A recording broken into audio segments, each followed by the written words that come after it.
All right. First question, can you share with us your experiences serving as a Kickapoo Elder veteran? My experience is serving as a Kickapoo Elder veteran. Well, the job that I do right now is with the Department of Veterans Affairs in Washington, D.C., and I work for the Office of the Secretary, which is the top man. And I serve as the Native American Alaskan Native Liaison for the VA. So basically, I, if you will, manage the portfolio for the Native American Alaskan Native, which is about 335,000 Native and Alaska Native veterans. So in that respects, I'm in contact with Native veterans all the time from different tribes, whether they're federally recognized, state recognized, or not recognized. Pretty involved in a lot of Native organizations like NAVA, which is Native Veterans Association, the Alaskan Native Veterans Association, and some smaller groups, Tatanka Yanasi, which is Tatanka, is the buffalo. It's an organization here in DC that is a motorcycle organization, but what we do is we raise money for veteran charities and so forth. So pretty involved. I mean, with my job primarily with the VA, I have full reign, and I'm in touch with the law. I do a lot of what we call outreaches. I do a lot of programs with the VA, especially during Native American Heritage Month. I'm asked to be a guest speaker all the time to talk about issues in Native American country, or what we call Native country, as you know, with inequities in healthcare, with inequities in mental health, with inequities in education, inequities in benefits. So I'm out there. A couple of things that I've accomplished in the last couple of years was no co-pays for Native Americans, which is a big deal. So basically, essentially, when a Native veteran goes to the facilities, our facilities, they no longer pay co-pays. So that I was on the committee that did that. Finishing up on a new committee. All these are legislation. This is legislation from Congress. It's not something we just made up. But the Strong Act is a new act that we have. Congress sent us the legislation, said we want you to enact the legislation. We put together the training and everything. I did module 4 of the training, and it's really to address the inequities in mental health for Native American veterans, especially those that suffer from, like myself, from PTSD, MST, TBI, bipolar, anything to do with mental health. And so we also were able to put cell service, like internet service, in a lot of the communities, especially like in the Arizona, New Mexico, and so forth, where you have a lot of concentration of veterans, but there's no cell service, like on the Navajo Nation, but other nations as well, especially in Alaska, where you have a lot of the smaller villages. They call them villages. They don't really call them anything else. But so it's a lot of work. Every day that I go into work, like today, it's addressing issues in Native American country. It's really making sure that our veterans receive their veteran benefits and that they have access. Main thing, because we have in VA right now, we have a very low rate of Native Americans that are taking advantage of their veterans benefits. And so what I'm trying to do is trying to increase that rate. And so hopefully, before I leave or retire, because I can retire in a couple of years, we will have done that. We've made some strides in the direction to help Native veterans, and I think we did a good job. But we'll see. There's still a lot of work to be done. How did growing up in the Kickapoo community influence your decision to serve in the military? Good question. My family, the Kishkatons and the Whitewaters, we have all fought in the military since the beginning, since the Revolutionary War on up. And we've had multiple people serve, especially in the new wars that have been going on in the Middle East. So I had my great-grandfather, my grandfather, my uncles, my cousins, even female cousins, they all served. And so in my family, like I told you, there's 12 kids, but unfortunately, I'm the only one that served out of 12 kids. And when when I decided to join the military, decided to join, and I joined when I was 17. And so I had a chance to go to college, but I didn't want to. I had this idea that I wanted to see the world. So what I did is, when I was still in boot camp, I got my mother to sign the papers for me to go to the military.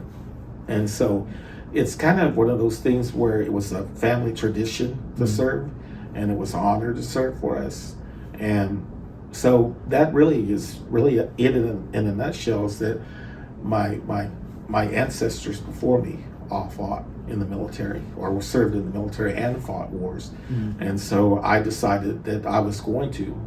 It was a calling for me. It wasn't something that, college was not on my mind at the time, although I had finished several degrees. At the time, I just wanted to serve my country, and I wanted to follow in their footsteps. And so that's why I joined, and that's what I did. What are some of the most memorable moments from your time in the military? Most memorable times. Some of the most memorable times in the military was really honestly not the military itself, meaning that I knew I was serving in the Marine Corps, but I had a lot of friends. And I know you've heard this before. In the Marine Corps in particular, we developed really strong bonds with our people in our platoon. And I served in 2 different platoons and 2 different bases, and also overseas. And so the people that you meet along the way, even though we're different colors and different ethnicities and so forth, we become brothers. I'm still friends with some of those guys that I knew 40 something years ago. We're still brothers. We call each other brothers, and if you ever need us, we're there for each other. But really, the military, we had good times, we had bad times, but the best time is really, just to answer your question, is forming the bonds with other guys that were around my age and maybe a little older, because I was one of the youngest ones. Is forming the bonds with them, and having a friendship that lasts forever. When I wear this cover, this hat, and it says Marine Corps, I wear it with pride, even as much as I did back then when I served, because it meant something to me, and it continues to mean something to me. So the best time of my time in the military was meeting those people, those other Marines, and becoming friends and best friends and even brothers with some. That was my best time. How do you feel your service has impacted your life and the lives of those around you? Good question. How it's impacted my life and how it's impacted the people that I serve, or that other veterans. Yes. In particular, Native veterans as well, because in the military we don't really distinguish between color, and we were taught in boot camp everybody's green. Yeah. So, in my career, I've been with the VA for 26 years. I've worked in hospitals in Texas, and I've worked here twice, and I've worked at the Bureau of Indian Affairs too, by the way. But of service, my whole life has been of service. When I served at the hospitals, I served 5 years in the cancer ward, so I saw veterans die every day for 5 years. I worked in the OR rooms. We had 12 OR rooms, and I worked in those. And then I went out to the National Cemetery, and I worked out there. So I went from seeing veterans die to burying veterans, and veteran active duty, KIA, killed in action, those guys that came back that didn't make it back alive. And so I believe that the way that I've impacted their lives and my life is, and they did more for me than I did for them, because of the simple fact that everything I went through along that path, from when I first started in Dallas at the Dallas VA up until now here in DC, everything that I do and I've done is because I want to serve my veterans, just like I did in the military, in the Marine Corps. And so they given me purpose, and the purpose for me was to care for them. The VA's motto is to care for him who has borne the battle, his wife and his orphan. And so that motto kind of like just grabs a hold of me and reminds me, that the reason why I'm here and the reason why my career has taken the path it has is because I wanted to serve my fellow veterans and make sure that they got a proper burial or that they were treated properly in the hospitals. Or working here, I still do some of those same things, but at a different level. The good thing about working here is that I can make things happen. Yeah. Because if I call on a facility and they know who I am, they jump, and that's only because of my position. But I do it in a way because I have to go back to them probably at a certain time, and I want to make sure that I'm respectful of them too. But I also want to make sure that the veterans are taken care of, and so that's how I feel like I've impacted my life and their lives, is by continuing to be of service. Can you tell us about any challenges you faced as a Native American serving in the military? The only challenges that I can remember is the times that I've met Marines and other service members that were unfamiliar with how Native American life has changed. For example, many years ago, I was serving in barracks duty, which is kind of like, embassy duty. And I met a guy from Rhode Island, and his name was Ruggiero, so obviously he was Italian. So when I met him, most people look at me and they immediately think, hey, you're Native American, right? Like I'd look at you and I'd say Native American. And so he's like, hey, Kiskatan. He goes, are you Native American? I said, yes, I am. And he goes, what tribe are you? I said, Kickapoo, Oklahoma and Kansas. And he's like, oh, I thought Native Americans still rode horses and killed buffalo and lived in teepees. And I said, man, that's not the way that our lives are anymore. Our lives have changed, obviously, because as the world has changed. But I've never really been discriminated, but the ignorance of people that they meet somebody that's Native American and they just kind of get, it's kind of funny. They get, I hate to say this, but I'm going to say it, they get stupid. So, and I've done a lot of events and stuff, but they're very respectful. Some people will be, you can tell they're trying to be respectful of you and everything, but you don't need to do all that. Just treat me like Gregorio, Greg, because that's all I am, Yeah. And, that's probably one of the things that other people had asked me along the way too. They're inquisitive. People have questions. They want to know how we really live. Just things really the way it used to be, or and stuff like that. They're intrigued. So I try to be easy on them. What lessons or values from your Kickapoo heritage have you carried with you throughout your military experience?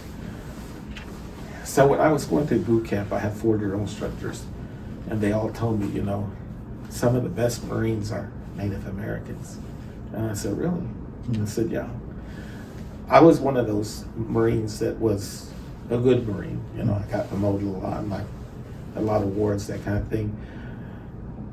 But I think what it all boils down to is that the way that we were raised, and the ways that we are raised to respect our elders and respect each other and respect Mother Earth and Father Sky, and just to do the best jobs we can in the military in particular, with that warrior instinct.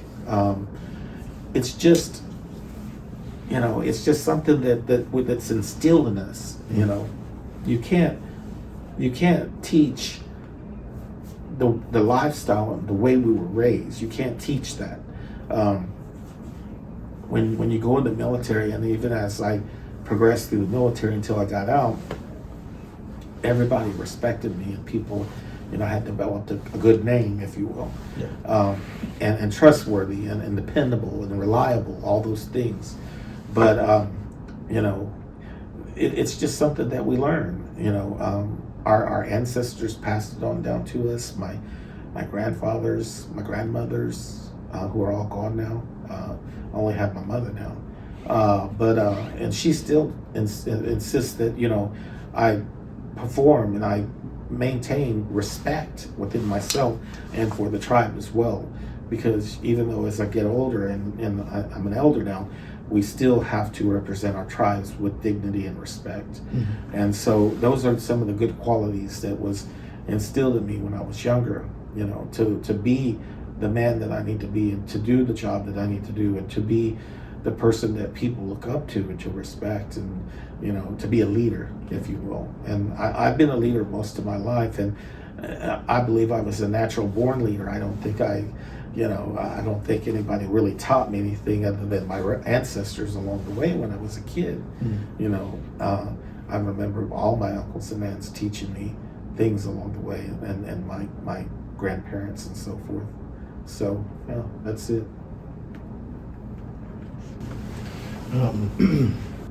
How do you think your experiences can inspire and educate the youth in our community? My experiences? Yeah.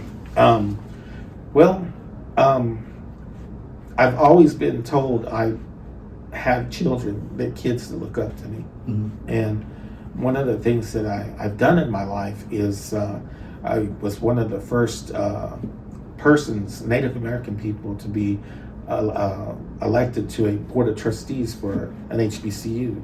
So I served on a HBCU in North Carolina, which is a historical black college university.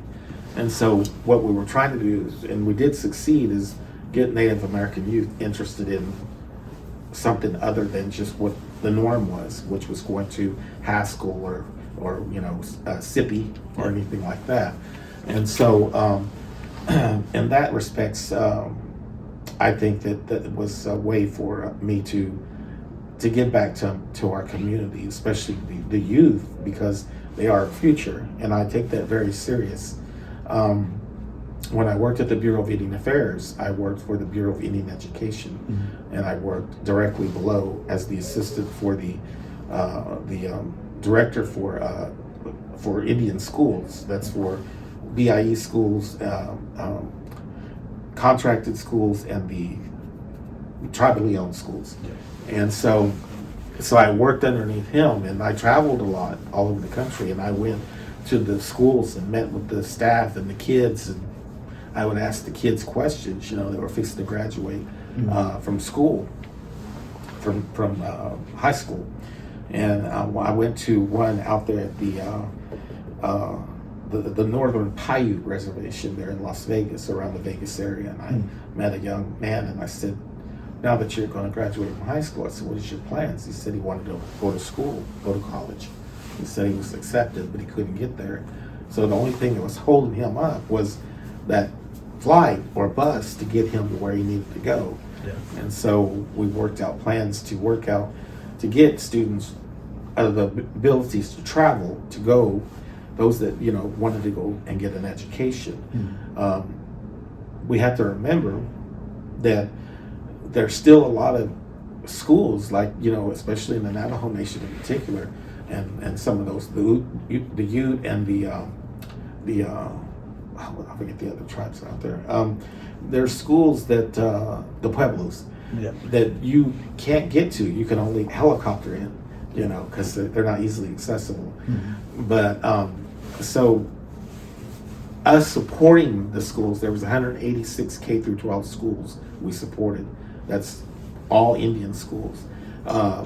Then there was 33 colleges and universities we supported, and so we mentored them, we audited them, you know, their finances, and, you know, we made sure that the curriculum was on cue, and, you know, took care of a lot of issues. There's a lot of issues, not as you know, on the reservations, but also in the schools with you know, rape, drugs, alcohol.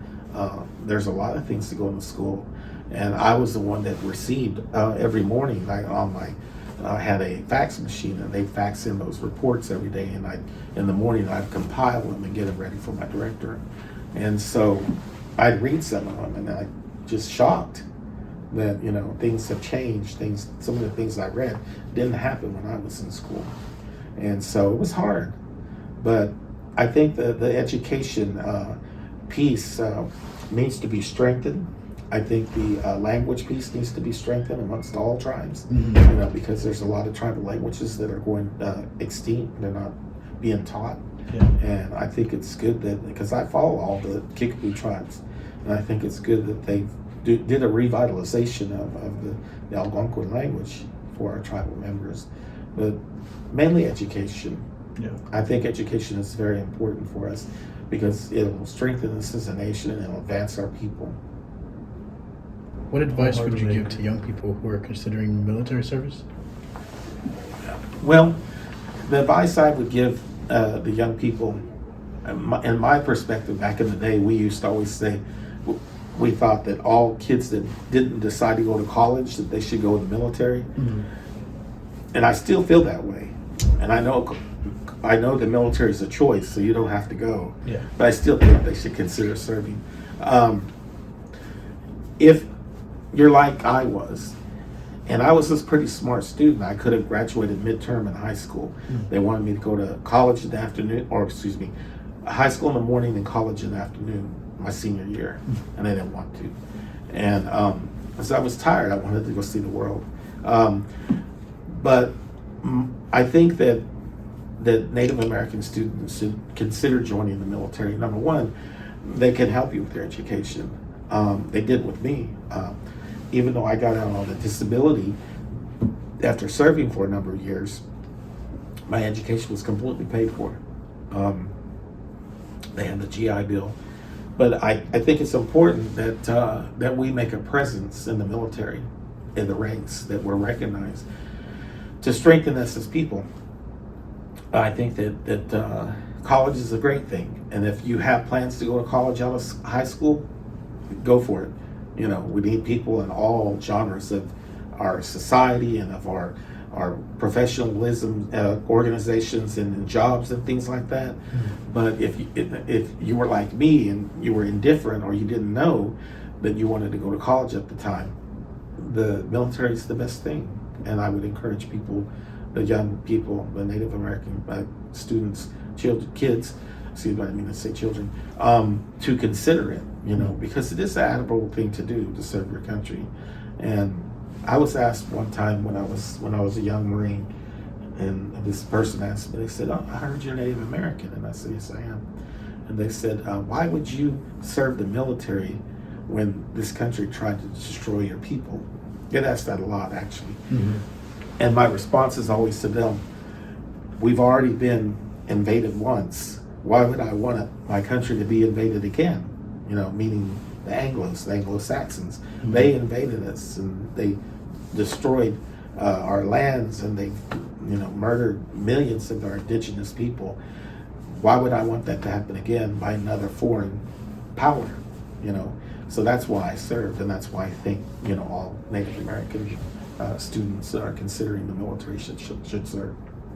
Are there any specific initiatives or causes you're passionate about advocating for as a Kickapoo Elder veteran living in DC? Causes? Yes, actually there is. There's a couple organizations that are nationally that I'm involved in, like Buffy Red Feather Society, which is a place up there in Philadelphia that is a community center for all tribes. Mm-hmm. And I'm also involved with one of the oldest organizations here in DC that was started in 1966, which is the Native American, or it's called American Indian Society at Washington, D.C. Mm-hmm. It acts more as a political organization, kind of like NACI, mm-hmm. which is Native National American Congress of Indians, yeah. Which I'm also a member of. So those two organizations really act as, especially NACI, they really defend us. They protect our rights, our sovereignty. They went in front of the Supreme Court and battled cases that were jeopardizing or trying to take away our rights. Well, the American Society of Native Americans does the same thing. But there's also regular organizations, or I say regular, meaning veteran service organizations, like Veterans of Foreign War, American Marine Corps League, ANVETS, and American Legion. So I'm involved in those organizations as well. I try to stay. It's hard to stay involved, with all of them all the time. Mm. But when they call on me, even like the Vietnam Veterans Association, when they call on me and they want my opinions or they want my support or help, I'm always there. Now, there is one organization that I've been involved with for a very long time, which is Toys for Tots. Yeah. Everybody knows the Marine Corps Toys for Tots. So I've been involved in that in 3 different states I've lived in. And I think it's important as a child growing up mom had 7 kids at the time. She had 12 total in the end. We were very poor. And there were Christmases that we were lucky to get a present, or food, And it's not that she couldn't afford it, because she could. She had the balance and she had the budget. So I think it's very important that every child that during the Christmas holidays has at least one present underneath the tree for them. And so that's why I've done that one, volunteered for that one for such a long time. How do you stay connected to your Kickapoo culture and community while living in a different environment like DC? Good question.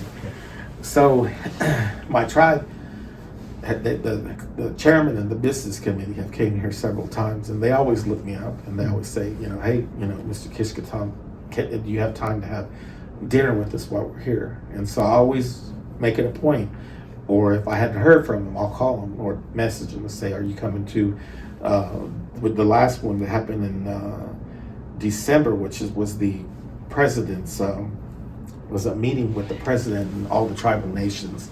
And then when I go home, I always make it a point to go up to the tribal offices and so forth. I'll make an appointment with the chairman and the business committee, and I'll meet with them, because ultimately in the end, when I retire here, which is probably going to be about 2 to 4 years, I plan on running for chairman then when I retire and I have to move back to my home state. So it's just really staying connected. I connect with them in many ways, and through email, through text messages. They know me, I know them, and when I go home, that's one thing I make it a point to do, is go up to the tribal offices and ask, is there anything I can help with at the federal level? Because I'm here, I know a lot of people in a lot of federal agencies that, if there's something we need or whatever, if I can put my 2 cents in and help, I do, But I'm also involved really at the local level too, because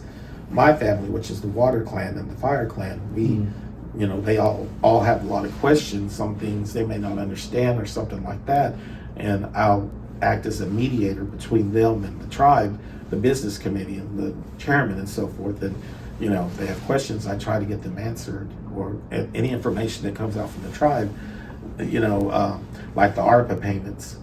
I always let people know, hey, the ARPA payments they're accepting the application, get your application in, so you can get that money. It's federal funds anyway. So, but that's how I stay connected. It's just being present.